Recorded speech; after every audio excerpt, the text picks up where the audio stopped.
Good afternoon, everyone, and it's great to be here.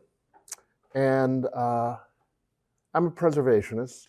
You know, that's the last school that's listed in the name of the Columbia School of Architecture, and architecture, planning, and preservation. But I really think, or have a fantasy, that in the future that architects will largely exist mostly as preservationists, adapting buildings that already exist because it is such a tremendous waste and unsustainable to take a masonry structure with a masonry building with a steel structure and to just knock it down. All of the labor that it took to quarry the stone and forge the steel and put it up, that all counts for something in terms of the carbon footprint of this world. And I like to think that in the future, probably beyond your time, that architects will mostly be concerned with how can they best adapt existing structures to fulfill some new need. I became a preservationist because when I was a child, I grew up in Akron, Ohio, and when I was a child, I kept seeing all of these buildings that I thought were so wonderful being knocked down and replaced by parking lots and shopping centers. And I was at home recently, and the thing that's amazing is that so many of these parking lots and gas stations and shopping centers have themselves subsequently been knocked down, and they're just nothing. And we really are a profligate society. Save Harlem now! When I was profiled by Adam Gopnik for The New Yorker, he said that ordinarily I was mild-mannered and soft-spoken, but that at protest that I had a basso profundo. And this particular Sunday was the first Sunday, I think it was right around Halloween of 2015, when I started protesting because the Renaissance Casino and Ballroom was about to be knocked down after the Abyssinian Baptist Church, which owned it, said for some 20 years that they were going to restore it and make it into a catering hall because Harlem didn't have a catering hall. And this shows you the relationship between the church and the structure that is on 7th Avenue between 137th and 138th Streets. And this building was an incredible sort of African-American landmark because it really told the story of Black people coming to Harlem. And of course, a lot of those people were from the Caribbean. And there were these 5 guys, each from the Caribbean, led by a guy named Roach from the island of Nevis. And this guy Roach, he worked as a driver for a theater impresario. And he thought he would like to build a deluxe theater for Harlem. And you might say, well, why would a Black man want to build a theater so badly? And that's because until the Second World War, in most theaters in Harlem, not all theaters in Harlem, but in most theaters in Harlem, if you were Black, you had to sit in the balcony. You could not sit in the orchestra section of the theater. Now, fortunately, just before the Second World War, there were different people who utilized New York State's Bill of Rights law that they used to successfully be able to sue the Victoria Theater, for instance, and have it opened up to Black people being able to sit anywhere in the theater they wanted to. But can you imagine that in Harlem, which was a mostly black community, which around the time of the Second World War probably had a little over 1 million people, that you were segregated in movie theaters and at lunch counters and in restaurants in Harlem. Roach, in determining that he was going to build this facility, decided he wanted to build the finest theater possible for Harlem. And so he hired a theater specialist, Harry Crichton Ingalls. And he charged Ingalls with designing the building with a kind of African-derived theme. And that's where these tiles came in. They were made in Tunisia by a company which until recently was still in business. And Ingalls wanted to give this building a sort of North African flair. And when this building was knocked down, I managed to get it from someone else, some fragments of those tiles. Mr. Roach and his four compatriots, they had a problem. No sooner had they started their theater when on the other half of the block, closest to 138th Street, someone announced that they were going to build a competing theater.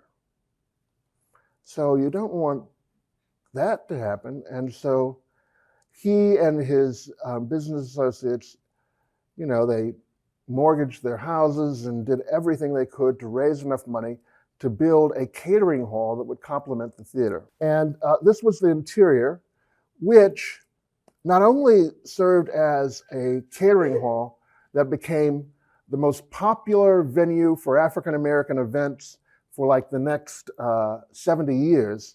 So now you're looking at the wedding reception of David Dinkins from the early 1950s.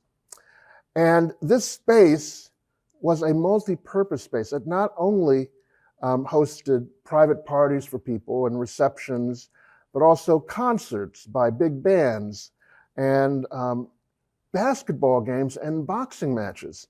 So that there, in those days before African Americans were allowed to be in the NBA, there was a Negro League basketball team that was very, very famous. And there was a team associated with the Renaissance Casino called the Harlem Wrens.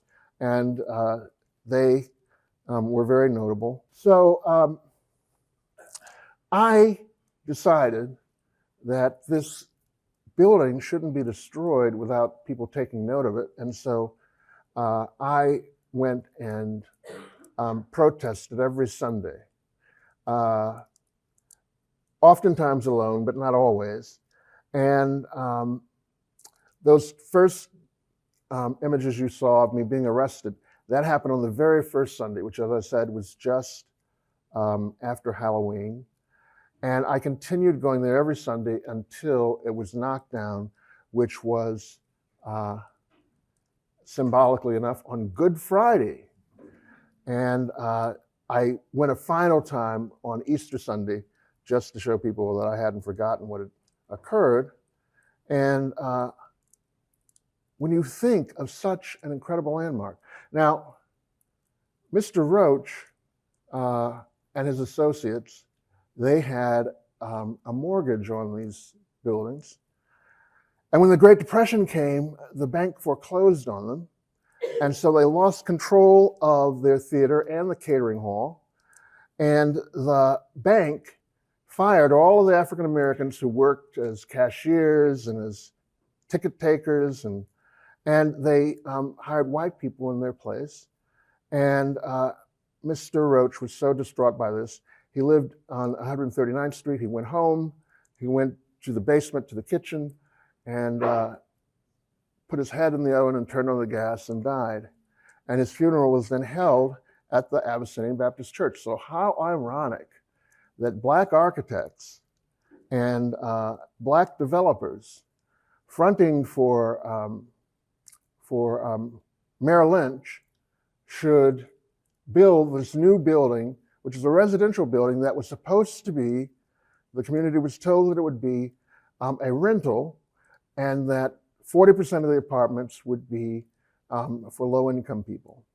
Well, guess what?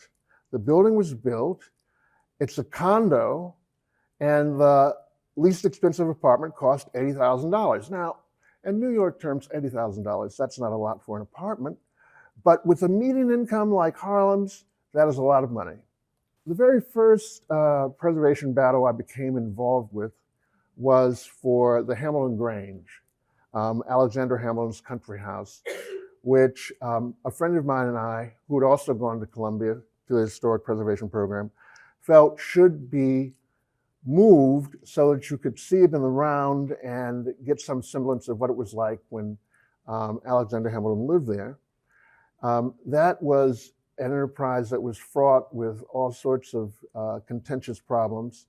And what you find as an architect, as a preservationist, is that oftentimes people will use you to do what they want to do, and then they will totally disregard your desires and wishes. So with the Hamilton Grange, one of the things that we wanted was, when they moved it, to orient it the way that it had been originally, with the front door facing to the northwest, and instead, because they wanted the front door to face the side street there on 141st Street, it was turned to face in the opposite direction. The second preservation battle I became embroiled in was at the Audubon Ballroom and Theater. And it was designed by the theater specialist Thomas Lamb, who lived in Harlem. And it was built by this Thomas Lamb, that is to say the architect was Thomas Lamb, who designed something like 400 theaters around the world during his career. And as an allusion to the owner of the building, William Fox, there are these fox masks that are at the beginning of the springing of each of these little shallow elliptical arches. The silvery ornament is plaster ornament that came from the entrance to the Renaissance, which when I toured it before they tore down the theater, I was able to get this fragment. After Audubon, Columbia University decided they wanted to build a biotechnological research laboratory. And they talked, all this nice talk about jobs and economic development for the community.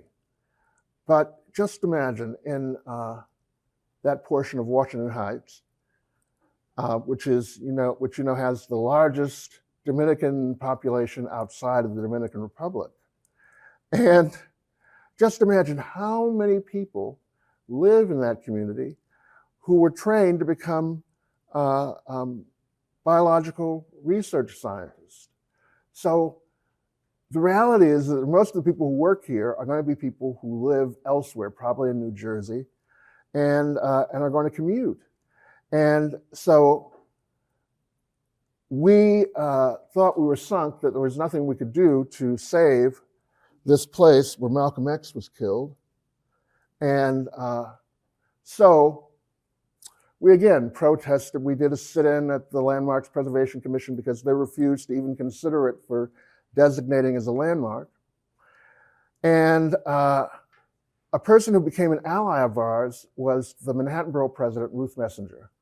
I like to think of her as Sojourner Ruth, because she did something for which she paid a tremendous price. And that is, as borough president, before the city changed its charter and changed the way the city is run, she discovered that there was this arcane element of the city law that said that any city-funded project had to be approved by the Manhattan Borough President. And so she held up the demolition of this building. Initially, their plan was to demolish everything and to replace it with a biotechnological lab. Instead, what they did is they left about a third of the lobby, about 3/4 of the facade, and about a little less than half of the room where Malcolm X was shot. And initially my response was, I told some reporter, it would have been better for them to demolish everything rather than to do something so disrespectful as to just retain a few fragments. You wouldn't do that to honor Martin Luther King at the Lorraine Motel or John Kennedy at the Dallas Book Depository, and you shouldn't do it here. But I was wrong. I was wrong because today when you go there, there's no greater indictment of the city of New York and Columbia University than to see this enormous parking lot where there was once this spectacular theater, the largest one in Upper Manhattan. And then to go in and to see that the room where Malcolm X was killed is only less than half there. Now, Malcolm X was this heroic and noble figure in Harlem history, but when he died, he was persona non grata. People were afraid lest they too become a target. So none of the churches in Harlem were willing to host his funeral until finally the Child's Memorial Temple on Amsterdam Avenue at 147th Street, they agreed that they would have his funeral there. Now, this structure survived until just about 4 years ago. It was initially built as a roller skating rink, and then it became a movie theater, and then it became a synagogue. And then in the 1950s, it was acquired by the Child's Memorial Church. And when I learned that the very place where Ossie Davis, in eulogizing Malcolm X, said, he was our dark, shining prince who thought so much of us that he was willing to give his life, that was going to be knocked down as if it were nothing. Not landmarked, not protected. And then to add insult to injury, the minister, it was discovered, had taken a kickback of $1 million from the developer. But it gets better. The developer then went bankrupt, and it's still a vacant site to this day on Amsterdam Avenue. My next effort at preservation was to look at the Small's Paradise nightclub building on 7th Avenue, just south of 135th Street on the west side of the street. And this place was a great African-American landmark because in Harlem of the 1920s, there were 3 great nightclubs that caused people to come from downtown and from around the world to visit Harlem. There was, of course, the Cotton Club, and there was Connie's Inn, and the only one of these nightclubs which was owned and operated by a black man was Small's Paradise nightclub. Edmund Smalls first started out with a much smaller space and a basement on 5th Avenue, and then he moved over to this building, and he gradually expanded to take over the entire ground floor of this place. It was where the Susie Q dance was invented, and Lana Turner said that this was the home of the happy feet. You see some revelers there on the right, and the thing that's interesting about that is that the other 2 big nightclubs were, for all intents and purposes, segregated. They didn't admit blacks, but not through a fixed policy, but rather, if you were black and you went to the Cotton Club, you got sat at a bad table near the kitchen, and you were very much ignored. You didn't get good service.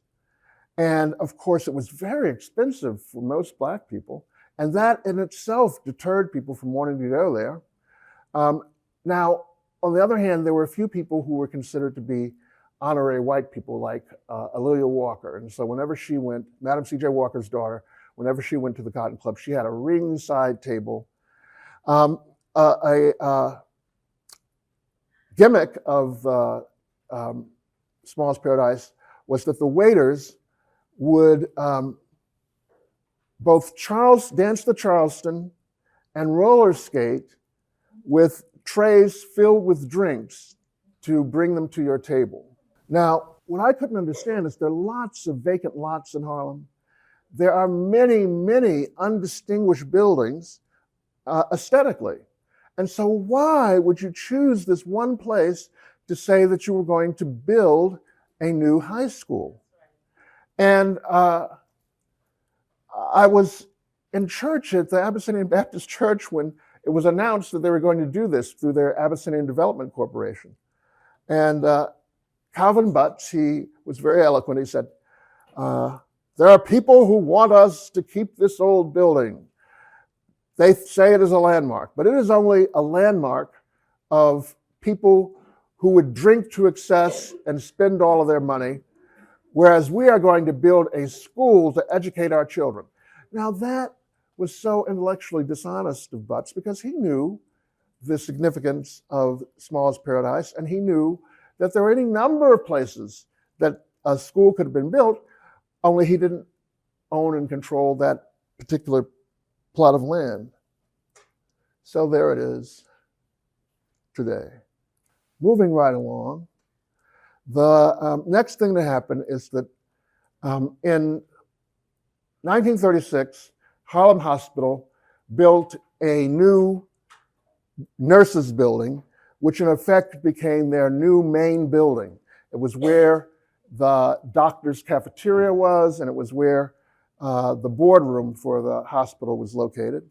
It was also where the Reverend Martin Luther King, when he was shot at 125th Street at a book signing, he was rushed to Harlem Hospital. You see the fireplace in the doctor's dining room with its marble mantelpiece and a mural above it, which was one of several Works Progress Administration funded murals that were done during the height of the Great Depression in this hospital. Now, these murals were wonderful. One was called Magic and Medicine. And the building itself was designed in the Georgian Revival style by a New York architect named Joseph Friedlander. And probably his best known building is the Museum of the City of New York on Fifth Avenue. And it was an elegant, decorous building. I thought it would have made a wonderful apartment building for hospital staff if it were remodeled. But it was not. Instead, it was demolished. The murals, at great cost, were taken out of the quarters and the doctor's dining room and the children's playroom where they had been originally, and they were moved into their new building. And, you know, I hate to keep saying bad things about contemporary architecture, but how many people here imagine that that new hospital building, it's probably like 15 years old by now, that it will last the way this building did? It is that building of anodized aluminum and glass. There is no way. Anyhow, try as we might. Oh, this was the top of the water tower. Try as we might, the Harlem Hospital Nurses Building is no more. It seems that landmarks in Harlem which represent the history and heritage of African Americans is more vulnerable than any other kind of landmarks. So that this, you know, structure doesn't look like very much. But what was so significant about it is that it was bought by another immigrant from the Caribbean whose brother married Alelia Walker. And she then loaned this man money, and he was able to build, no, I'm sorry, he didn't build it. This building was pre-existing. He was able to buy this building at 145th Street and Lenox Avenue It had been built as the North End Tavern. And the North End Tavern then became the Hotel Olga, which you just can hardly believe it, but it was the leading hotel for African Americans in Harlem. That is, it was the nicest place to stay if you were black in Harlem before 1937. It was only in 1937 that when Joe Louis won his fight for the World Championship boxing, that the Hotel Theresa opened up to African Americans for the first time. But as much as we tried to save the Olga, which was, one of these hotels which was listed in that green book that black people used around the nation to find places where it was safe for them to stay, it's gone. And the developer wanted to build the tallest housing building in Harlem. The project was called 145 because it was at 145th Street and Lenox Avenue. And ultimately, the project evolved into 2 towers. So, one of the things that made me angry first off was that the architects were some all-white firm downtown. Harlem has, wonderful architects, black and white, but none of them got this commission. And the community board fought against this, and so did the Harlem City Council person. And they were successful. The city turned it down, but the Olga had already been demolished. At a public hearing at the community board, I said how one of the terrible things the developer had done was to demolish this great African-American landmark. And his response? The building was derelict. It had been vacant for years. And so I said to him, well, tell me, sir, who owned it while it was vacant and derelict, getting worse year by year? You did. So these people, they want to blame you for your own oppression as black people or people of color in Harlem, and it's just maddening. One of the sad things for me is that every person running for the city council seat in Central Harlem, when interviewed, said that they were for this 145 project. So it's likely that that will come back. The developer said that if he could not get the zoning variance that would enable him to build the super tall market rate housing, that he would put a truck depot on the site. And you have to appreciate how ominous that is, knowing that that truck depot is in the area of the city that has the highest asthma rate in all of New York County. So to me, what should have happened here was what happened in Manhattanville, where Columbia University went and saw perfectly good buildings and said to the state of New York that they were dilapidated, and had the city declare that they were dilapidated and should be taken by eminent domain. And then the city could have used money to build a tower just as tall, but all low-income housing. The community would have been happy with that. The Lenox Lounge was a place that was of particular significance for me.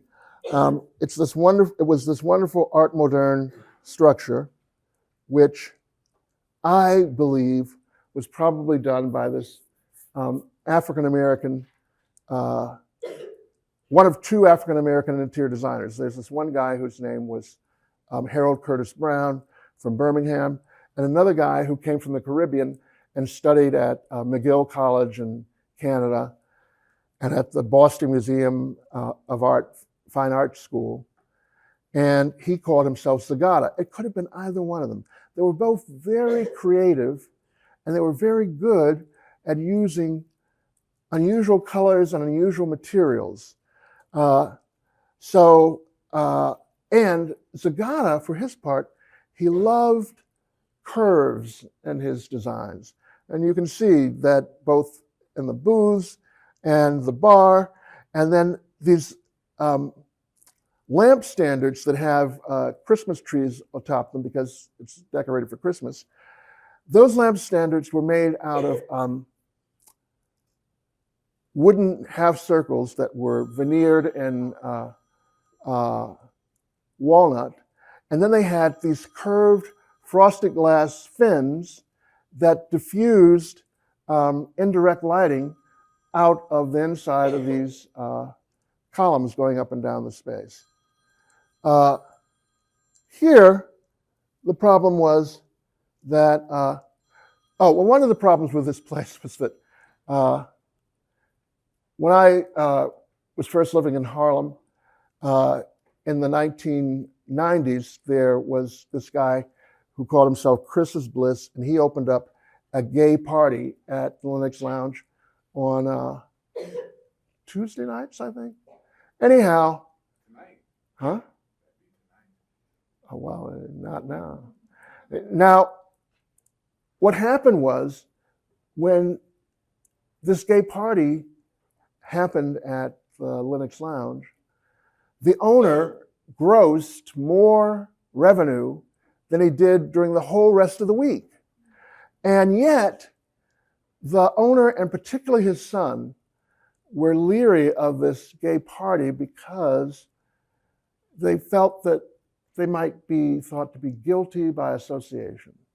And so that party ended. The landlord, the owner of the building, raised the rent.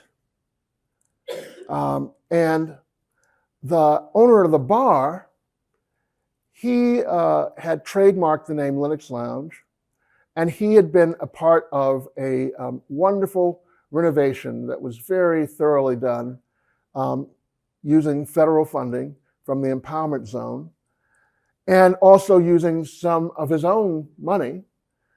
And so when his lease was up and it was clear that he wasn't going to be able to continue to be there, he had a crew at the stroke of midnight on New Year's Eve come in and rip out the bar and mirrors and all kinds of fittings which really didn't belong to him.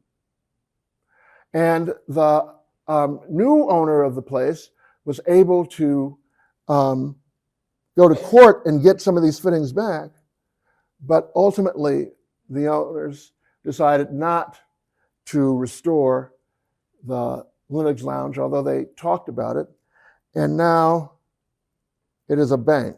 One of the most vulnerable sort of landmarks in the entire city are churches. And you might ask yourself, well, why are churches so vulnerable compared to other buildings? Well, it's for two reasons. One, because they usually are not built to their maximum FAR. And secondly, invariably, they're larger than the standard 25 by 100 foot lot in New York. They have a bigger footprint.